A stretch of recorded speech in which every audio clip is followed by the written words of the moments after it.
चतुर्थ अध्याय के 9वें श्लोक में हम लोग प्रवेश कर रहे हैं।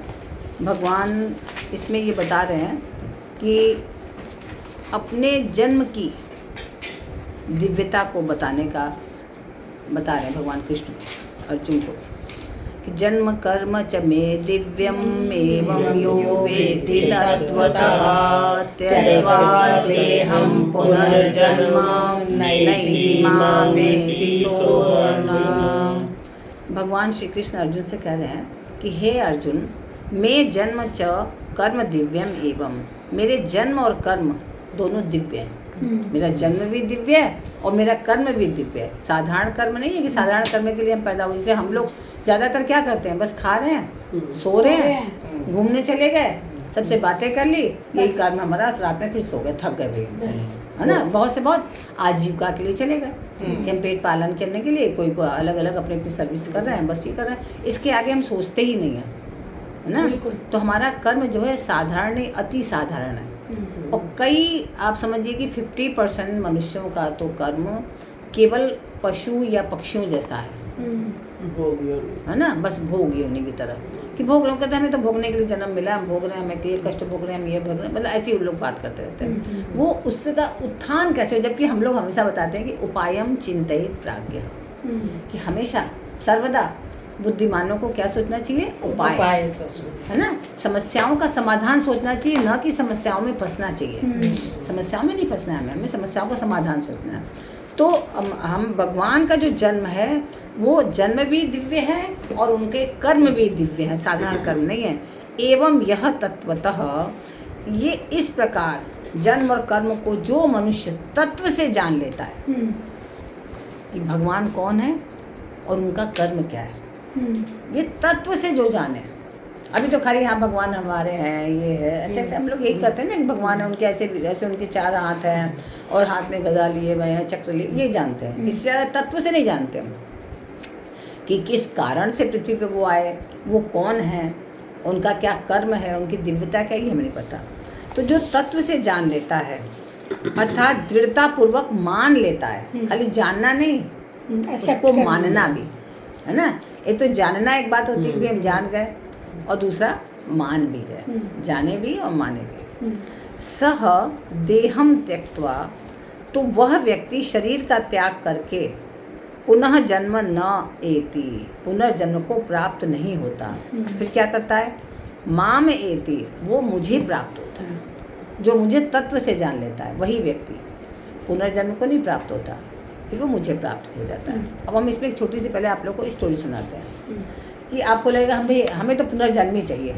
ज़्यादातर लोगों को पूछो, सब कहते हैं, और कोई कहता है कि हम तो यहाँ पैदा होना चाहते हैं, हम वहाँ पैदा होना चाहते हैं। बहुत से लोग कहते हैं कि मेरा ये कर्म रह गया, हम चाहते हैं ये कर्म कर लें तब एक बार ऐसे पैदा हूँ। कोई कहता है कि हम गुड़गांव में पैदा होना चाहते हैं, कोई अमेरिका में पैदा होना चाहते हैं। ऐसे ऐसे सबकी अपनी अपनी आकांक्षाएँ हैं।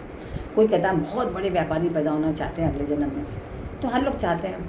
एक बार क्या हुआ कि एक राष्ट्रपति थे एक देश के, तो उनका जन्मदिन था, तो उन्होंने सोचा कि आज हम कुछ बहुत अच्छा कार्य करेंगे देश के लिए। प्रेसिडेंट थे वो, तो उन्होंने सोचा कि आज हम अपने देश के लिए बहुत अच्छा कार्य करेंगे।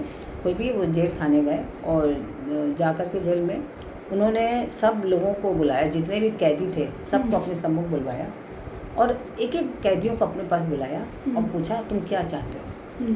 तो किसी ने कहा कि सर यहाँ पर जो है हम लोग को साबुन की व्यवस्था अच्छी नहीं है, पानी की व्यवस्था अच्छी नहीं है, आप वो व्यवस्था करा दीजिए। बोले ठीक कर दो क्या।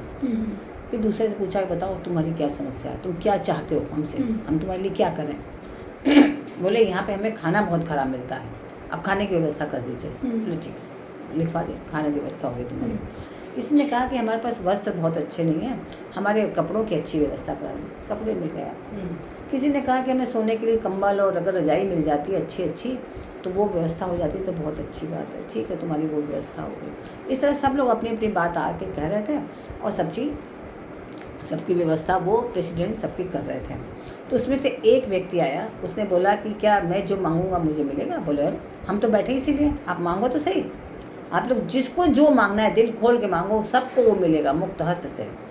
तो बाकी तो बड़े खुश रहते, अरे हम तो कंबल मिल गया, कोई कहता हमें रजाई मिल गई, अब हम लोग की व्यवस्था बड़ी अच्छी हुई। किसी ने कहा हमें थोड़ा सा धन दिलवा दीजिए, किसी ने कहा हमारी पत्नी को मिलवा दीजिए, किसी ने बच्चे से मिलवा दीजिए, अपनी अपनी सब प्रसंग का। तो उस व्यक्ति ने आके कहा कि मुझे एक ही चीज़ चाहिए। बोले क्या? हमें इस जेल से मुक्ति दिलवा दीजिए। बोले अब इसको तुरंत मुक्त करो। तो इतना सुनते ही सब लोग भुचक्के हो गए। ये हमने क्यों नहीं मांगा ये? प्रायोरिटी है ना सबकी, है ना? की। तो क्या हुआ कि प्रेसिडेंट ने कहा कि देखो, तुम सबको पता था कि मैं इस देश का प्रेसिडेंट हूँ, मेरे हाथ में सब कुछ है, फिर भी तुम लोग क्या मांग रहे थे? इसी जेल में रह करके इसी जेल की चीज़ें मांग रहे थे कि हमें ये दे दो, हमें ये दे दो, हमें ये दे दो, लेकिन किसी ने मुक्ति नहीं मांगी। यस अब इस एक बुद्धिमान व्यक्ति ने मांगी, इसी को मिलेगी, किसी और को नहीं मिलेगी। यस।